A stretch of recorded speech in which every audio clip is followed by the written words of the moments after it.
प्यारे बच्चों, good morning. मैं आनंद यादव, आप सभी का स्वागत है आपके अपने यूट्यूब चैनल आनंद स्टडी में। आज क्लास 10th की जो एनसीईआरटी मैथ पढ़ा रहे हैं, प्रश्नावली 2.1 कंप्लीट कराएंगे। इसके पहले चैप्टर 1 एकदम फिनिश कर दिए हैं, एक एक सवाल को सॉल्व कराए हैं। वो सभी वीडियो देखना चाहते हैं तो चैनल के प्लेलिस्ट में देखिए, या डिस्क्रिप्शन में इसका लिंक दिया गया है, वहां से वॉच कर सकते हैं। नहीं तो हमारा व्हाट्सएप नंबर है 8090976006, इस पे आप मैसेज कीजिए, आपको सभी प्लेलिस्ट का हर एक वीडियो मिल जाएगा, वहां से आसानी से वॉच कर पाएंगे। तो चलिए स्टार्ट करते हैं। प्रश्नावली 2.1 क्वेश्चंस फिगर आपके इस बोर्ड पे छाप दिए हैं, जो कि फिगर है इतना लंबा, लेकिन इसमें कुछ भी नहीं है, बहुत ही इजी है। लेकिन इसके बाद, इस फिगर को बताने के बाद मैं आपको बताऊंगा कि पॉलिनोमियल जो बहुपद है, क्लासिफिकेशन ऑफ पॉलिनोमियल, बहुपद का वर्गीकरण पदों के आधार पे बांटा गया है और घातों के आधार पे बांटा गया है। अगर सिंपल से आपको कह दिया जाए कि आप, फर्स्ट नंबर है, ये 9 है, अगर हमने 9 लिख दिया या 8 लिख दिया, कोई संख्या लिख दिया, इसके घात क्या होता है, बहुपद घात अगर पूछ लिया जाए तो सभी बताएंगे 1, लगभग बच्चे 1 जानते हैं, लेकिन ऐसा नहीं है। बहुपद घात पूछे, इसका सिर्फ और सिर्फ घात 1 होता है, लेकिन बहुपद घात पूछे तो 1 नहीं होता है। ऐसा क्यों, ये मैं प्रूफ करके बताऊंगा। पहले चलिए इसको देख लेते हैं, लास्ट में उसे क्लासिफिकेशन ऑफ पॉलिनोमियल बताएंगे। तो देखो, इसमें सवाल में कहा है कि किसी बहुपद px के लिए y बराबर px का ग्राफ नीचे आकृति 2.10 में दिया है। प्रत्येक स्थिति में px के शून्यकों की संख्या ज्ञात करना है। px के शून्यकों की संख्या ज्ञात करना है। बेटा यहां ध्यान दीजिएगा कि देखो, इस लाइन पे px x का पूछा है ना, तो इस x पे कहीं भी कोई टच नहीं है। जहां भी जितना कटान बिंदु होगा वही शून्यकों की संख्या होगी। यहाँ देखो, यहाँ काट दे, यहाँ इससे कोई मतलब ही नहीं है। इस लाइन को देखो, कहीं कुछ लाइन ड्रा हुआ है, लाइन ड्रा कहीं नहीं हुआ है, लाइन कहीं नहीं खींची गई है। तो चले, यहाँ पे क्या होगा, शून्यकों की संख्या 0 हो जाएगी। यहाँ पर देखो, ये तो एक यहाँ है, इससे नहीं मतलब है। यहाँ इस लाइन पे देखो, एक एक यहाँ है, यहाँ शून्यकों की संख्या 1 है। बात समझ में आ रहा है ना। अब यहाँ देखो, एक यहाँ कट रहा है, एक यहाँ कट रहा है, और एक यहाँ, 3 बिंदु पर काट रहा है। कितना, 3 बिंदु पर काट रहा है। तो शून्यकों की संख्या बेटा यहाँ पर 3 हो जाएगी, शून्यकों की संख्या 3 हो जाएगी।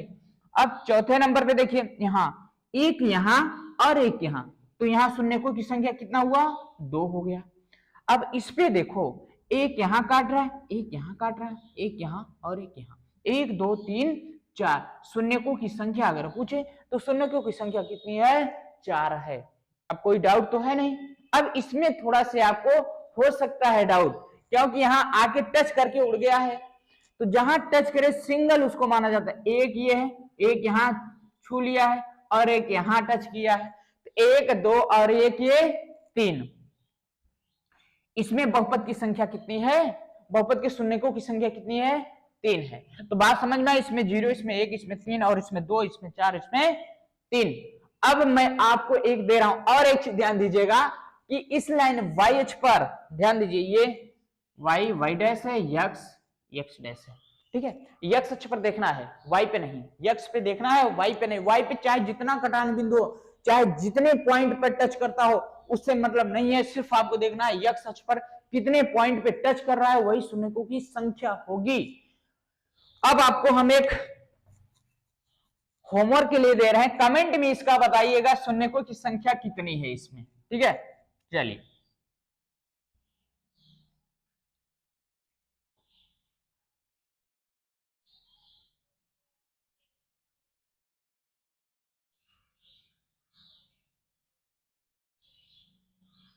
इसमें अब इसका जो है आप बताइएगा, यहाँ x dash x y dash, शून्यकों की संख्या इसमें आपको बतानी है। अब चलिए पॉलिनोमियल्स के बारे में समझते हैं, बहुपद, जो कि क्लास 9 में आप लोग पढ़ चुके हैं।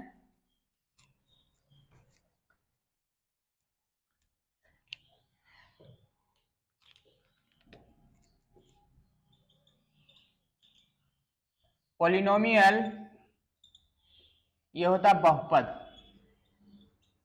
हिंदी में इसे बहुपद कहते हैं, इंग्लिश में पॉलिनोमियल कहते हैं। अब इसमें हम समझेंगे classification of polynomial.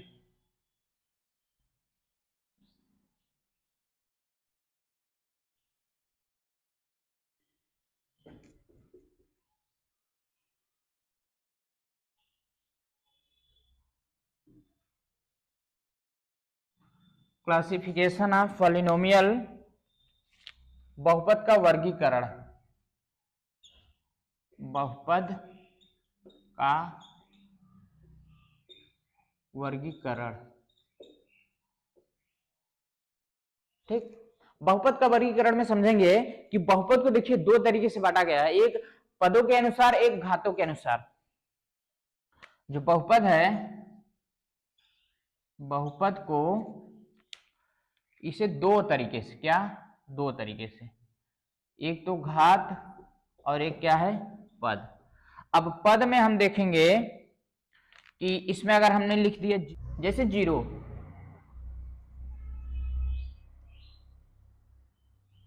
Zero, zero कौन सा पद है, जीरो शून्य पद है। अभी घात हम नहीं देखेंगे, इसका पहले पदों के अनुसार वर्गीकरण करेंगे। जीरो क्या है, शून्य बहुपद है। क्या, शून्य बहुपद। इसके स्थान पर कोई संख्या ले लिया जाए, कोई संख्या ले लिया जाए, अचर बहुपद। क्या कहेंगे, 3 को लिख दिया जाए अचर बहुपद कहा जाए, 5 को लिख दिया जाए तो अचर बहुपद कहा जाएगा, या इसी के साथ चर भी आ जाए 3x, ये क्या हो जाएगा, ये एक पदी बहुपद होगा। क्या, चर राशि इसमें जुड़ जाएगा तो एक पदी बहुपद हो जाएगा। अगर इसी में जैसे 3x + 5 कर दिया, प्लस लगा के एक और लिख दिया, तो ये एक और एक दो पद, द्विपदी कहा जाएगा। ये क्या, द्विपदी बहुपद कहा जाएगा। इसके अलावा अगर हम 3x² + 9x लिख दें और प्लस या -5 लिख दें, ये कितने पद हैं, 1 2 3, प्लस या माइनस लगा के संख्याएं बढ़ाते जाएंगे तो पदों की संख्या बढ़ती जाएगी। ये क्या होगा, त्रिपद हो जाएगा। ऐसे और फिर जोड़ेंगे, 4 पद होगा, 5 पद होगा, 6 पद हो जाएगा। ध्यान दीजिएगा, जीरो जो है शून्य बहुपद होता है, और कोई संख्या जो होता है अचर बहुपद होता है, या चर के साथ कोई संख्या लिखी जाती है तो एक बार लिखी जाए एक पदी होगा, उसके साथ प्लस या माइनस लगा के कुछ और लिख दें, द्विपदी होगा, फिर कुछ और जोड़ दें, 3 पदी होगा। मतलब जितने पद होंगे उतने पदी बहुपद कहा जाएगा। अब घात के अनुसार देखते हैं। सबसे पहले हम जीरो लेते हैं। जीरो क्या है, जीरो का घात क्या होता है, कुछ होता है नहीं, अपरिभाषित। क्या, अनडिफाइन होता है, अपरिभाषित इसको माना जाता है। क्या, अपरिभाषित। जीरो का घात क्या होगा, अपरिभाषित होगा। अगर यहां 9 ले लिया जाए, 9 का घात जीरो माना जाता है। बहुपद में अगर घात मानेंगे जीरो, वैसे तो 1 होता है, लेकिन बहुपद में जीरो क्यों, देखो 9 के गुणते 1 होता है। बहुपद में चर राशियां पाई जाती हैं, 9 के गुणे में 1 हम कर सकते हैं, क्योंकि 9 गुणते 9, 9 गुणते 1 बराबर 9 होता है। तो 9 गुणते 1 को यक्ष घात 0 बना सकते हैं ना, यक्ष के घात 0 का मान 1 होता है, यानी यही इसके स्थान भी ये कर सकते हैं। 9x घात 0। अब देखो 9x घात 0 ये बहुपद है ना, 9x क्या है, अगर चर राशि आ जाए तो बहुपद माना जाए, तो 9x क्या है, बहुपद है, एक पदी है। इसका घात क्या है, 0 है ना, इसलिए ये 9 से बन के यहां आया है ना, इसलिए इसका घात, बहुपद की घात अगर पूछेगा 9 में किसी संख्या में, चाहे जो संख्या रहे, अगर संख्या में बहुपद की घात पूछेगा तो 0 होगा। बात समझ में आई। अगर हम यहाँ 3 लिख दें, 3 की बहुपद की घात पूछे तो 0 क्यों, क्योंकि 3 में 1 का गुणा, 3x⁴ कर देंगे, 1 का मान x⁴। अब इसमें हम देखेंगे बहुपद बना, अचर पद नहीं, बहुपद। इसमें देखिए x⁴ है ना, तो इसका घात, बहुपद घात क्या होगा, 0 होगा।